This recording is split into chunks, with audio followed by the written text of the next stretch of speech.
ಮಲ್ಲಿಗೆ ಹೂ ನೋಡಿದ್ರೆ ದುರ್ಗಾ ನೆನಪಾಗ್ತಾ ಇದ್ದಾಳೆ.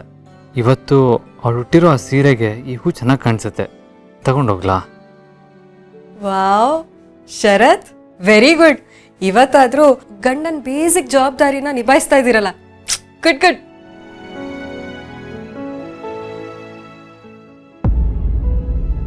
ಬೇಡ ಬೇಡ, ನಾನು ತಗೊಂಡು ಹೋಗೋದು ಒಂದು ಕಾರಣಕ್ಕಾದ್ರೆ ಅವಳು ಅದನ್ನು ಇನ್ನೇನಕ್ಕೋ ಅಂತ ಅಂದ್ಕೊಂಡು ಬೇಜಾರಾಗ್ಬಿಡ್ತಾಳೆ. ಬೇಡವೇ ಬೇಡ.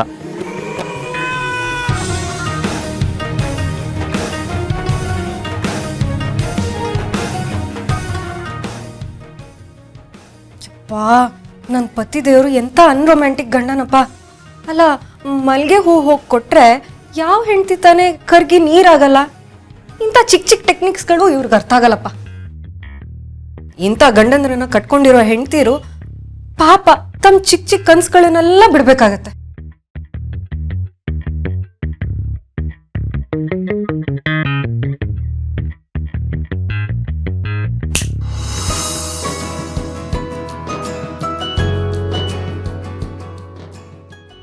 ಪ್ರಪಂಚದಲ್ಲಿ ಹೆಂಡತಿನ ಕಳ್ಕೊಂಡಿರೋ ಏಕೈಕ ಪತಿ ಅಂದ್ರೆ ನೀವೇನಾ?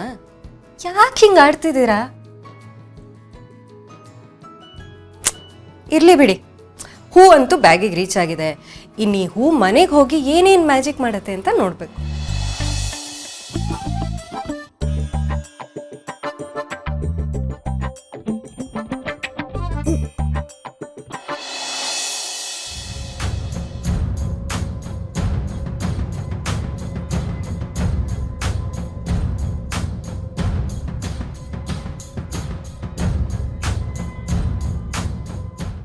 ಇಲ್ಲ, ಅಂಬಿಕಾ ಅವ್ರ ವಿಷಯದಲ್ಲಿ ಏನಾದ್ರೂ ಮಾಡ್ಲೇಬೇಕು. ದಮಯಂತಿ ಅವ್ರ ಕೈ ಮುರಿಯುವಾಗ ಅವ್ರು ತುಂಬಾನೇ ಕೋಪದಲ್ಲಿದ್ರು. ಆ ಕೋಪ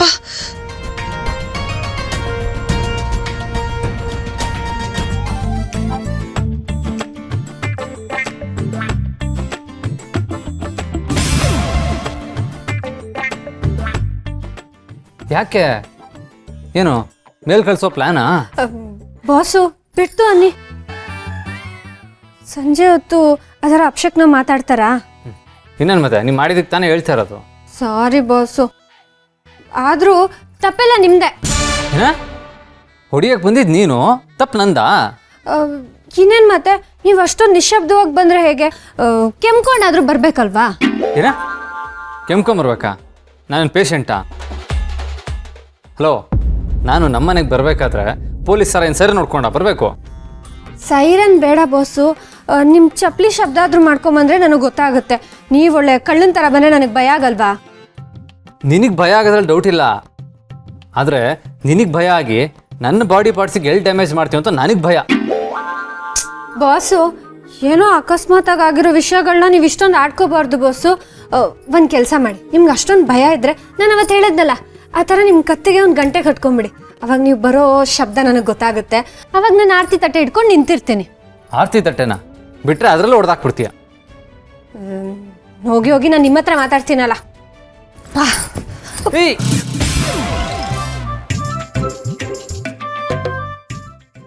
ಏನದು ನಿಮ್ ಗಲಾಟೆ?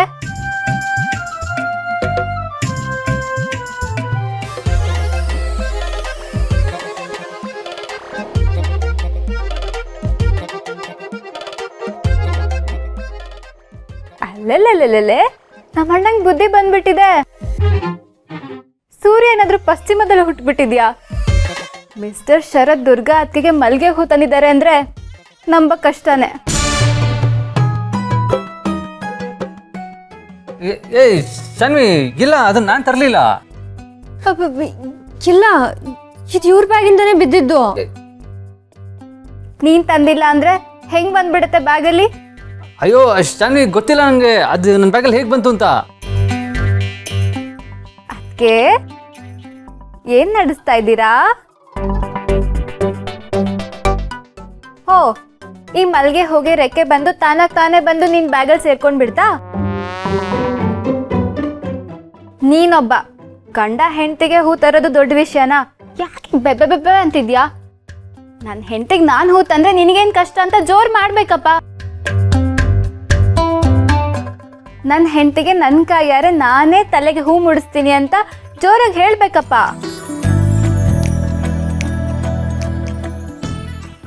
ವಾವ್ ಶಾನ್ವಿ, ಶರತ್ನ ಒಳ್ಳೆ ಇಕ್ಕಟ್ಟಲ್ಲೇ ಸಿಕ್ಕಾಕ್ಸಿದ್ಯಾ. ನಾನು ಮಾಡಿದ ಸಹಾಯ ನಿಮಗೆ ದೊಡ್ಡ ತಲೆನೋವು ಆಗ್ಬಿಟ್ಟಿತ್ತಲ್ವಾ ಶರತ್? ಇಷ್ಟು ದಿನ ದುರ್ಗಾ ಜೊತೆ ಕೋಳಿ ಜಗಳ ಆಡ್ತಿದ್ರಿ, ಈಗ ಶಾನ್ವಿ ಜೊತೆನೂ ಆಡಿ. ಈಗ ಅಣ್ಣ ತಂಗಿ ಜಗಳ ನೋಡೋದಕ್ಕೆ ಸಕ್ಕತ್ತಾಗಿರತ್ತೆ. ಅಣ್ಣ ಸುಮ್ಮನೆ ನಾಟಕ ಮಾಡಬೇಡ. ತಗೋ ಮುಡ್ಸು ಅತ್ತಿಗೆಗೆ. ಶಾನ್ವಿ ಏನು ಮಾತಾಡ್ತಿದ್ಯಾ? ಬೇಡ. ಸುಮ್ಮನಿರಿ ಅದಕ್ಕೆ. ನೀವು ನಿಮಗೆ ಮಲ್ಲಿಗೆ ಹೂ ಇಷ್ಟ ಅಂತ ನನಗೆ ಗೊತ್ತು, ಈಗ ಅಣ್ಣಂಗೂ ಗೊತ್ತಾಗಿದೆ. ಅಣ್ಣ ಈಗ ಏನಾದರೂ ಮುಡ್ಸಿಲ್ಲ ಅಂದ್ರೆ ಮನೇಲಿರೋರು ಎಲ್ಲರನ್ನೂ ಕರೆಸಿ ರಂಪಾಟ ಮಾಡ್ಬಿಡ್ತೀನಿ. Very good. ಅಣ್ಣ ಅದಕ್ಕೆ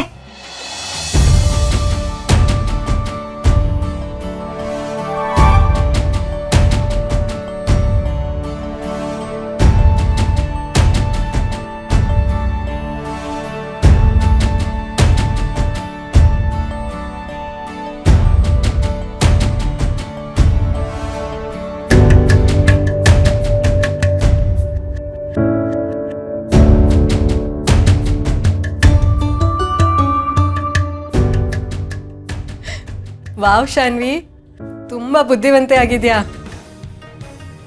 ಪ್ರಪಂಚದಲ್ಲಿ ನಾನೇ ಬೆಸ್ಟ್ ಮ್ಯಾಚ್ ಮೇಕರ್ ಅನ್ಸುತ್ತೆ. ಸತ್ ಮೇಲೂ ನನ್ನ ಗಂಡನ ರೊಮ್ಯಾಂಟಿಕ್ ಲೈಫ್ನ ನಾನೇ ಮ್ಯಾನೇಜ್ ಮಾಡ್ತಿದ್ದೀನಿ. Very good Ambika, very good.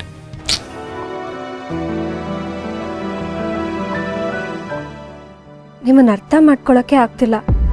ಅಲ್ಲಿ ನೋಡಿದ್ರೆ ತಮ್ಮವ್ರ ಕೈ ಮುರಿದ್ರಿ, ಈಗ ಈ ಹೂವಿನ ಆಟ ಆಡ್ತಿದ್ದೀರಾ. ಇದೆರಡರಲ್ಲಿ ನಾನು ಯಾವುದನ್ನು ಒಪ್ಕೊಳ್ಳಿ? ಈ ಗೊಂದಲಕ್ಕೆ ಒಂದು ಕೊನೆ ಹಾಡಲೇಬೇಕು.